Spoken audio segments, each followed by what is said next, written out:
நாங்கள் கொண்டு வந்த தீர்மானத்தை, நாங்கள் கொண்டு வந்த இந்த 3 கோரிக்கையும் நிராகரித்து பேசுவதற்கு அனுமதி கொடுக்காம எங்களை கொடுக்கல. அதனால் நாங்கள் வேறு வழி இல்லை, நாங்கள் வெளிநடப்பு செய்கிறோம். அமலாக்கத்துறை இன்றைக்கு சோதனை நடத்தியிருக்குது. அந்த சோதனையில் பல ஆவணங்கள் கைப்பற்றப்பட்டதாக ஊடகத்திலும் பத்திரிகையிலும் செய்தி வெளியாகியுள்ளன. இதெல்லாம் ஏன் விசாரிக்க முடியாதுன்னா என்ன பண்ணுறது? அதாவது பொன்முடி அவர்கள் ஒரு பொது மேடையில் ஒரு பெண்களை இழிவுபடுத்தி பேசலாமா?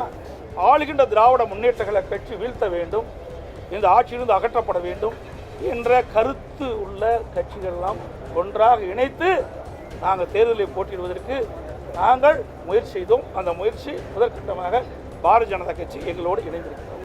ஆட்சி அதிகாரத்தில் இருக்கும் போதெல்லாம் இதை கொண்டாடல. ஆட்சி அதிகாரத்தில் இல்லாத போது வேறொரு மீது பழி சுமத்துவதற்காக நேற்றைய தினம் இந்த 110 மாநில சுயாட்சி பற்றி இன்றைக்கு வெளியிட்டிருக்காரு. எங்களுடைய ஆதங்கம்லாம் அதுதான். ஒரு வாய்ப்பு கிடைக்கின்ற பொழுது தமிழ்நாட்டு மக்களுடைய நலன் சார்ந்த பிரச்சனையை நிறைவேற்றிக்கலாம். அதை தவற விட்டுட்டீங்களே. இப்போ அடுத்த ஆண்டு தேர்தல் வர இருக்குது. 2024 நாடாளுமன்ற தேர்தலில் பரப்புரையாட்டினீங்கள. அப்போ எங்கேயாவது திரு ஸ்டாலினோ உதயநிதி ஸ்டாலின் அவர்களோ எங்கேயாவது மாநில சுயாட்சி பேசுகிறாரா? இல்லையே. அது தன் குடும்பத்திற்கு, கருணாநிதி குடும்பத்தைச் சேர்ந்தவர்கள் மத்தியில் ஆட்சி அதிகாரத்துக்கு வருவனும், அதுதான் அவருடைய நிலைப்பாட ஒழிய தமிழ்நாட்டு மக்கள் மீது அக்கறை இல்லாத ஒரு அரசாங்கம் திமுக அரசாங்கம், திமுக கட்சி.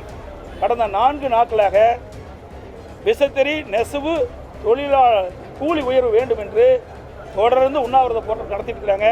இந்த அரசு அவளை அழைத்து பேச்சுவார்த்தை நடத்தி அவருடைய கோரிக்கையை நிறைவேற்றி தர வேண்டும் என்று அன்போடு இந்த நேரத்தில் கேட்டுக்கிறேன். வேலை வேண்டுமா?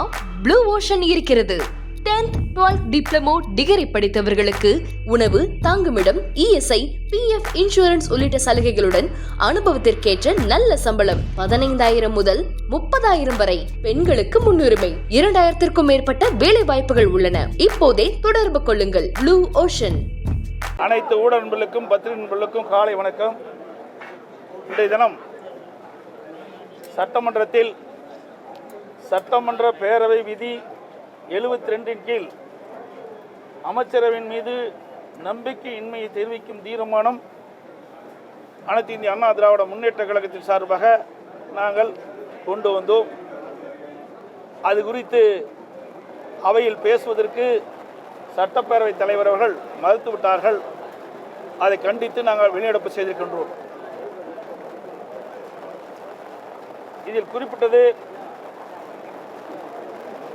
முதலமைச்சர் திரு ஸ்டாலின் அவர்கள் தலைமையில் இயங்கும் திராவிட முன்னேற்ற கழக அமைச்சரவை மீது கீழே கையெழுத்திட்டுள்ள அனைத்து இந்திய அண்ணா திராவிட முன்னேற்ற கழக சட்டமன்ற உறுப்பினர்கள் கீழ்காணும் காரணங்களுக்காக நம்பிக்கை இழந்து விட்டது என்பதை தெரிவித்துக் கொள்கின்றோம்.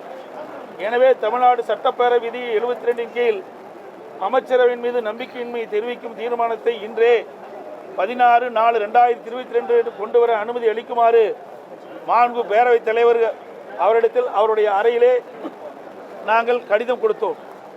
அதில் மாண்புமிகு நகராட்சி நிர்வாகத்துறை அமைச்சர் திரு கே நேரு, அவரது மகன் மற்றும் சகோதரர் ஆகியோருக்கு சொந்தமான சென்னை, கோவை, திருச்சி ஆகிய மாவட்டங்களில் உள்ள இடங்களில் மற்றும் இல்லங்களில், அலுவலகங்களில் ஆகியவற்றில் 7/4/2025 அன்று மத்திய அமலாக்கத்துறை சோதனை நடத்தியதுடன் சோதனைக்கு பின்பு மேல் விசாரணை நடத்தி 11/4/2025 அன்று விளக்கமான செய்தி குறிப்பொன்று வெளியிடப்பட்டுள்ளது.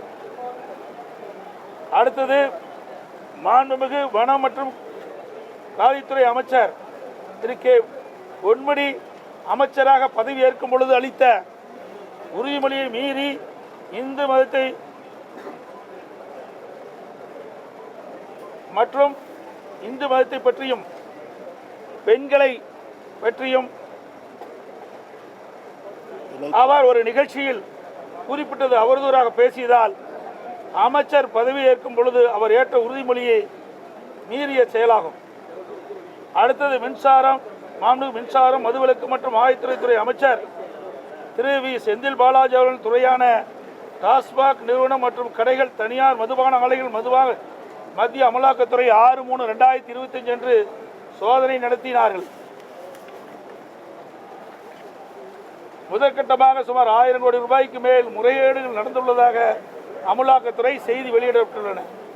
எனவே மேற்காணும் காரணங்களுக்காக மாண்புமிகு திரு முதலமைச்சர் திரு மு.க. ஸ்டாலின் அவர்களின் தலைமையில் செயல்படும் அமைச்சரை மீது நம்பிக்கையின்மை தீர்மானம் கொண்டு வர நாங்கள் கடிதம் கொடுத்து இது குறித்து விவாதிக்க வேண்டும் என்று பேரவைத் தலைவர் அனுமதி கொடுத்தும் அனுமதி மறுக்கப்பட்டது என்பதை நேரத்தில் தெரிவித்துக் கொள்கின்றேன். இது ஒரு முக்கியமான பிரச்சனை. நீங்கள் கடந்த காலத்தில் பார்த்தீங்கன்னா, நீங்கள் இதற்கு முன்பு அவையில் இப்படி அரசின் மீது நம்பிக்கையில்லா தீர்மானம் வருகின்ற பொழுது 1952, 57 எடுத்திருக்கிறாங்க, 57, 62 எடுத்திருக்கிறாங்க, 1962, 1967 எடுத்திருக்கிறாங்க, 1967, 1970 எடுத்திருக்கிறாங்க, 1971, 1976 எடுத்திருக்கிறாங்க, 1977, 1980 எடுத்திருக்கிறாங்க, 1980, 1984 அவையில் பேசுவதற்கு அனுமதி அளிச்சிருக்கிறாங்க, 1985, 1988 இடைப்பட்ட காலம் எடுத்திருக்கிறாங்க, 2001, 2006 வாக்கெடுப்பு நடத்தலை எடுத்திருக்கிறாங்க. இப்படி கடந்த காலத்தில் இப்படி அரசின் மீது நம்பிக்கையின்மை தீர்மானம் கொண்டு வருகின்ற பொழுது அதை அப்பொழுது இருந்த சட்டப்பேரவை தலைவர்கள் அனுமதி கொடுத்து சட்டமன்றத்தில் விவாதிக்கப்பட்டுகின்றது. அதைத்தான் மேற்கோடு காட்டி நாங்கள் பேசினோம். எங்களுக்கு அனுமதி கொடுக்க மறுத்த காரணத்தினாலே நாங்கள் வெளிநடப்பு செய்திருக்கிறோம். பல்வேறு காலகட்டங்களில் அரசு நம்பிக்கை கூட அதிமுக சபாநாயகர் இந்த தீர்மானத்தை எடுப்பதில் என்ன பிரச்சனை? அதுதாங்க அவையில் தான் சொல்ல வேணும். நாங்கள் செய்தித்தாள்லையும் ஊடகத்திலையும் அன்றாட செய்தி வந்து கொண்டிருக்கின்றது. மக்களிடத்தில் ஒரு பதற்றமான சூழ்நிலை நிலவி கொண்டிருக்கின்றது. இன்றைக்கு அமலாக்கத்துறை பல்வேறு துறைகளிலே சோதனை நடத்தி இந்த சோதனை அடிப்படையிலே செய்தியில் வெளியிடுகின்றன. இந்த துறையில் இவ்வளவு கோடிக்கு முறைகேடு நடந்திருக்கு. இந்த துறையில் இருக்கிற அமைச்சர் உறவினர்கள் அவருடைய இல்லத்தில் அலுவலகத்தில் கைப்பற்றப்பட்ட ஆவணங்கள் என்று வெளியிடப்படுகிறது. அது மட்டுமல்ல, ஒரு அமைச்சர் இந்து மதத்தை புண்படுத்துகின்ற விதமாகவும் பெண்களை இழிவுபடுத்துகின்ற விதமாகவும் பேசியிருக்கிறார். இதையெல்லாம் முக்கிய பிரச்சனையா இந்த ஆட்சிக்கு தெரியல. இதையெல்லாம் விவாதிக்க வேண்டும் என்று தான் நாங்கள் அவையிலே இந்த விதி எண் 72 கீழ் கொண்டு வந்தோம். அது அனுமதி கொடுக்க மறுத்த காலத்தில் இருந்திருக்கு. இதெல்லாம் ஒரு முக்கிய பிரச்சனை. இன்றைக்கு உங்கள் ஊடகத்திலையும் பத்திரிகையிலும் அன்றாட செயல் வந்து கொண்டு இருக்கின்றது. ஆக இந்த செய்தி என்ன என்று விளக்கமாக இந்த அரசு தான் விளக்க வேண்டும். அதை அரசினுடைய கடமை. பிரதான எதிர்க்கட்சி என்ற முறையில் நாட்டில் நிலவுகின்ற பிரச்சனையை அரசினுடைய கவனத்தில் கொண்டு வரும். இதில் இந்த அரசு என்னென்ன இப்படி அமலாக்கத்துறை மூலமாக எடுக்கப்பட்ட நடவடிக்கைகள் என்ன என்பதை விளக்க வேண்டியது அரசுடைய கடமை. அதை விட்டுட்டு நாங்கள் கொண்டு வந்த தீர்மானத்தை, நாங்கள் கொண்டு வந்த இந்த 3 கோரிக்கையும் நிராகரித்து பேசுவதற்கு அனுமதி கொடுக்காம எங்களை கொடுக்கல. அதனால் நாங்கள் வேறு வழி இல்லை, நாங்கள் வெளிநடப்பு செய்யணும். அது என்னைக்கு பரிசீலனை வரப்போகுது? இன்னும் ஒரு 10 நாள் தான் இருக்குது. பரிசீலனை கொண்டு போயிடுவாங்க. ஏன் இதே அரசாங்கம் அதிமுக அரசாங்கம் இருக்கின்ற பொழுது, திராவிட முன்னேற்ற கழகம் எதிர்க்கட்சி வரிசையில் இருக்கின்ற பொழுது எத்தனை முறை 0 ஹவரில் பிரச்சனை எழுப்பினாங்க. அதுக்கெல்லாம் நாங்கள் அனுமதி கொடுத்தோம். இது முக்கிய பிரச்சனைங்க. ஒரு அமைச்சருடைய வீடு, அமைச்சருடைய மகன் வீடு, அவருடைய அலுவலகங்கள், உறவினருடைய அலுவலகங்களில் இன்றைய தினம் அமலாக்கத்துறை இன்றைக்கு சோதனை நடத்தியிருக்குது. அந்த சோதனையில் பல ஆவணங்கள் கைப்பற்றப்பட்டதாக ஊடகத்திலும் பத்திரிகையிலும் செய்தி வெளியாகியுள்ளன. இதெல்லாம் ஏன் விசாரிக்க முடியாதுன்னா என்ன பண்ணுறது? ஏன் பயப்படுறீங்க? இதை தெளிவுபடுத்த வேண்டியது அரசுடைய கடமை இல்லவா? அதாவது பொன்முடி அவர்கள் ஒரு பொது மேடையில் ஒரு பெண்களை இழிவுபடுத்தி பேசலாமா? ஒரு மதத்தை குறிப்பிட்டு பேசலாமா? இதெல்லாம் தவறு அல்லவா? ஒரு உயர்ந்த பதவியில் இருக்கின்றவர்கள், அது படித்தவர், பேராசிரியர், பேருக்கு ஒன்றும் தெரியாதவர்கள் இல்லை, தெரிஞ்சுதான் பேசுகிறார். வேண்டுமென்ற திட்டமிட்டு பெண்களை இழிவுபடுத்துவது, மதத்தை கொச்சைப்படுத்தி பேசுவது, இதெல்லாம் ஏற்றுக்கொள்ள முடியாது. அது எந்த மதமாக இருந்தாலும் சரி. தமிழகத்தை பொறுத்த வரைக்கும் அனைத்து மதமும் சமமாக கருதக்கூடிய கட்சி அதிமுக கட்சி. எந்த ஒரு மதத்தை சார்ந்தவர்களுடைய மனமும் புண்படக்கூடாது என்பதுதான் எங்களுடைய நிலைப்பாடு. ஆனால் இன்றைய ஆட்சியாளர்கள், அந்த ஆட்சியில் இடம்பெற்றிருக்கின்ற அமைச்சர் பெருமக்கள் வேண்டுமென்றே திட்டமிட்டு இப்படி ஒரு தவறான செயலில் ஈடுபடுவது காரணமாகத்தான் இதையெல்லாம் அவையிலே விவாதிக்க வேண்டும் என்று தான் நாங்கள் அவையில் பிரச்சனை இருக்கணும். கடந்த வாரம் ஒரு மிக முக்கியமான ஒரு நிகழ்வு நடந்தது. திமுக கூட்டணிக்கு ஒரு வலுவான கூட்டணியாக அதிமுக பாஜக கூட்டணி இருக்குமா? எப்படி இந்த கூட்டணி வந்து எவ்வாறு அமைக்கணும்? அங்கே வலுவான கூட்டணியா வலுவில்லாத கூட்டணியா இதெல்லாம் தேர்தல்லாம் தெரியும். ஆக ஒரு கட்சி அந்த கட்சி வருகின்ற தேர்தலில் வெற்றி பெற வேண்டும். நான் ஏற்கனவே சொன்னேன், சிதறுகின்ற வாக்குகளெல்லாம் ஒன்றாக சேர்த்து எதிரிகளை வீழ்த்த வேண்டும். அப்படி இந்த ஆளுகின்ற திராவிட முன்னேற்ற கழக கட்சி வீழ்த்த வேண்டும், இந்த ஆட்சியிலிருந்து அகற்றப்பட வேண்டும் என்ற கருத்து உள்ள கட்சிகளெல்லாம் ஒன்றாக இணைத்து நாங்கள் தேர்தலில் போட்டியிடுவதற்கு நாங்கள் முயற்சி செய்தோம். அந்த முயற்சி முதற்கட்டமாக பாரதிய ஜனதா கட்சி எங்களோடு இணைந்திருக்கிறோம். இன்னும் பல கட்சிகள் வரும், இன்னும் ஒரு ஆண்டுகள் இருக்கின்றன. அனைத்து இந்திய அண்ணா திராவிட முன்னேற்ற கழகம் பாரதிய ஜனதா கூட்டணி அமைத்திருக்கின்றன. எங்களுடைய கூட்டணியில் இன்னும் பல கட்சிகள் விரைவில் சேர இருக்கின்றன. எல்லாம் எப்படி வெளியில பேச முடியும்? சிலதான் பேச முடியும், சிலதெல்லாம் பேச முடியும். அதிமுக பாஜக கூட்டணியை வந்து திமுக கூட்டணி விமர்சிக்கிறாங்க. சந்திரபாத கூட்டணி, அதாவது பாஜக கூட்டணி இல்லைன்னு சொன்னவங்க வந்து அதை வச்சிருக்காங்கன்னு ஒரு விமர்சனம் வைக்கிறாங்க. ஏங்க, எங்க கட்சி நாங்கள் யார் வேணாலும் கூட்டணி வைப்போம். இவங்களுக்கு ஏங்க எரிச்சல் போடுறாங்க? ஏங்க பயம்? இன்னைக்கு பயம் வந்துட்டுது. அதிமுகங்கிறது ஒரு பிரதான கட்சி. இன்னைக்கு தமிழகத்தில் 30 ஆண்டு காலம் ஆட்சி புரிந்த கட்சி, 50 பொன்விழா கண்ட கட்சி. எங்களுடைய கட்சி ஆட்சிக்கு வர வேண்டும், அந்த எண்ணத்தின் அடிப்படையிலே நாங்கள் கூட்டணி அமைத்துக் கொண்டிருக்கிறோம். ஆகவே நாங்கள் கூட்டணி அமைச்சா உங்களுக்கு என்ன கஷ்டமா இருக்குது? உங்களுக்கு என்ன எரிச்சல் போடுறீங்க? நாங்கள் யாரோட வேணாலும் கூட்டணி வைப்போம், அது எங்களுடைய இஷ்டம். நீங்கள் இவரோட கூட்டணி வச்சா வர மாட்டீங்க, அவரோட கூட்டணி வச்ச மாட்டீங்க. நீங்கள் சொல்ல அது உங்களுக்கு தகுதி இல்லை, அருகதி இல்லை. இதெல்லாம் மக்கள் முடிவுன்றது, வாக்காளர் பெருமக்கள் முடிவு செய்யும். மாநில உரிமை தொடர்பாக முதலமைச்சர் ஒரு தீர்மானம் கொண்டு வந்திருக்காரு. அதற்கு அதிமுக எந்தவித கருத்தும் தெரிவிக்கல. இது வருத்தம் அளிக்குதுன்னு முதலமைச்சர் சொல்லியிருக்காரு. கடந்த காலங்களில் திமுக கொண்டு வந்திருக்கக்கூடிய தீர்மானங்களுக்கு அதிமுக கருத்து வேறுபாடு இருந்தாலும் அதற்கு ஆதரவு தெரிவிச்சிருந்தாங்க. ஆனா இந்த விஷயத்துல எதுவும் எடுக்கல அப்படின்றாரு. அருமையான கேள்வி கேட்டீங்க. இதனை கேள்வி கேட்பீங்கன்னு நினைச்சிக்கிட்டு இருந்தேன். சிந்திச்சு பாருங்க. அத்தனை ஊடகங்களும் பத்திரிகைகளும் மனசாட்சியுள்ள மனிதர்கள் அத்தனை பேரும் எண்ணி பார்க்க வேண்டும். 16 ஆண்டு காலம் மத்தியிலே ஆட்சி அதிகாரத்தில் இருந்தது திமுக. இந்த 16 ஆண்டு காலம் ஆட்சி அதிகாரத்தில் இருக்கின்ற பொழுது அப்பொழுது திமுக இந்த மாநில சுயாட்சியை சட்டத்தை கொண்டு வந்து நிறைவேற்றப்பட்டிருந்தால் இந்த பிரச்சனை இருந்திருக்காது. ஆட்சி அதிகாரத்தில் இருக்கும் போதெல்லாம் இதை கொண்டாடல. ஆட்சி அதிகாரத்தில் இல்லாத போது வேறொரு மீது பழி சுமத்துவதற்காக நேற்றைய தினம் இந்த 110 மீதில் மாநில சுயாட்சி பற்றி இன்றைக்கு வெளியிட்டிருக்கார். நல்லா சிந்திச்சு பாருங்க. 2006 2011 மாநிலத்திலையும் இவருடைய ஆட்சி, மத்தியிலையும் திமுக அங்கம் வைக்கின்ற காங்கிரஸ் கூட்டாட்சி. அந்த காலகட்டத்திலேயாவது கொண்டு வந்து மாநில சுயாட்சி நிறைவேற்றிக்கலாம்ல? ஏன் நிறைவேற்றல? அதுதான் எங்களுடைய கருத்து, எங்களுடைய ஆதங்கம்லாம் அதுதான். ஒரு வாய்ப்பு கிடைக்கின்ற பொழுது தமிழ்நாட்டு மக்களுடைய நலன் சார்ந்த பிரச்சனையை நிறைவேற்றிக்கலாம். அதை தவற விட்டுட்டீங்களே. இப்போ அடுத்த ஆண்டு தேர்தல் வர இருக்குது. அந்த தேர்தல் வருவதற்கு இன்றைக்கே நாடகத்தை ஆரம்பிச்சிட்டாங்க. திராவிட முன்னேற்ற கழக அரசு மீது மக்கள் கொந்தளிப்போடு இருக்கிறாங்க, மிகப்பெரிய வெறுப்போடு இருக்கிறாங்க. திராவிட முன்னேற்ற கழக ஆட்சி அகற்ற வேண்டும். 2026 சட்டமன்ற தேர்தலில் வாக்காளர் பெருமக்கள் எதிர்நோக்கி கொண்டிருக்கிறாங்க.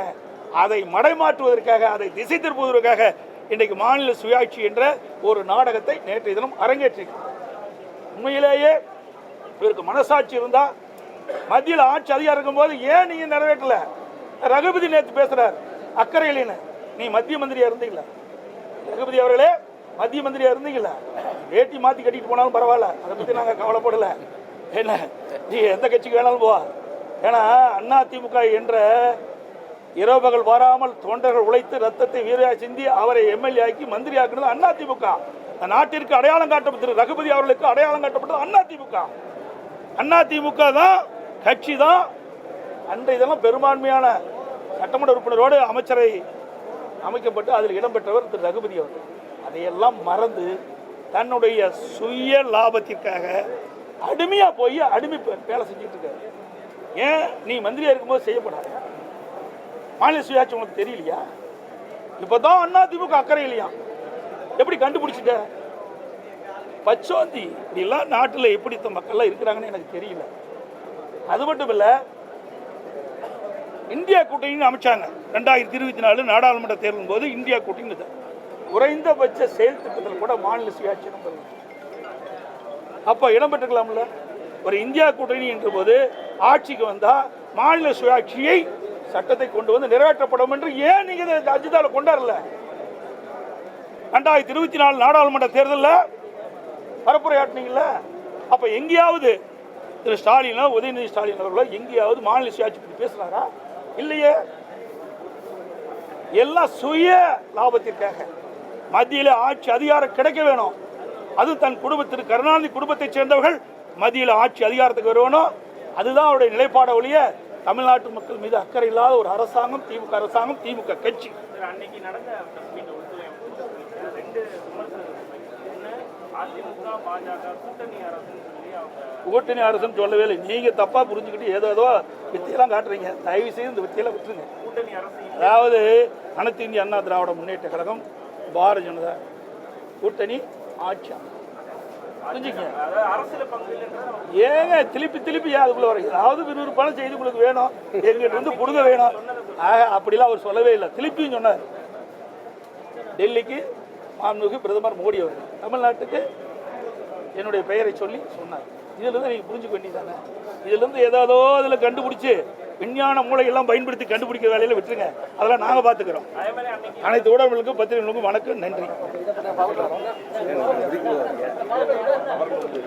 சாரி, ஒரே ஒன்று. இன்றைக்கு கோவை மாவட்டம் திருப்பூர் மாவட்டத்தில் விசைத்தறி தொழில் நிறைந்த பகுதி. அதுவும் அந்த விசைத்தறி நிறைந்த பகுதியில் கடந்த 1 மாத காலமாக இந்த விசைத்தறி தொழில் செய்கின்றவர்கள் வேலை நிறுத்தத்தில் ஈடுபட்டிருக்கின்றார்கள். விசைத்தறி நெய்கின்ற அந்த நெசவாளர்களுக்கு கூலி உயர்வு கேட்டு இன்றைக்கு அவர்கள் இந்த அரசுடைய கவனத்தில் கொண்டது 1 மாத காலமாகுது. கடந்த 4 நாட்களாக விசைத்தறி நெசவு தொழிலாளர் கூலி உயர்வு வேண்டும் என்று தொடர்ந்து உண்ணாவிரத போராட்டம் நடத்திட்டு இருக்கிறாங்க. இந்த அரசு அவளை அழைத்து பேச்சுவார்த்தை நடத்தி அவருடைய கோரிக்கையை நிறைவேற்றி தர வேண்டும் என்று அன்போடு இந்த நேரத்தில் கேட்டுக்கிறேன். ஏன்னா இது பல லட்சம் தொழிலாளருடைய வாழ்வாதாரம். ஏன்னா வேலை நிறுத்தத்தில் ஈடுபட்டால் இன்றைக்கு அந்த தொழிலாளருக்கு வருமானம் இல்லாமல் போயிடும். அதனால் இந்த அரசு தனி அக்கறை செலுத்தி அந்த விசைத்தறி உரிமையாளர்கள், அந்த கூலிக்கு நெய்கின்ற அந்த விசைத்தறி உரிமையாளர்களை அழைத்து அந்த கூலி உயர்வு ஒரு முடிவு கொண்டு வந்து அவர்களுக்கு கோரிக்கையை நிறைவேற்றுவதற்கு இந்த அரசு முயற்சிக்க வேண்டும் என்று ஊடகத்தின் வாயிலாக பத்திரிகை கேட்டுக்கொள்கிறேன்.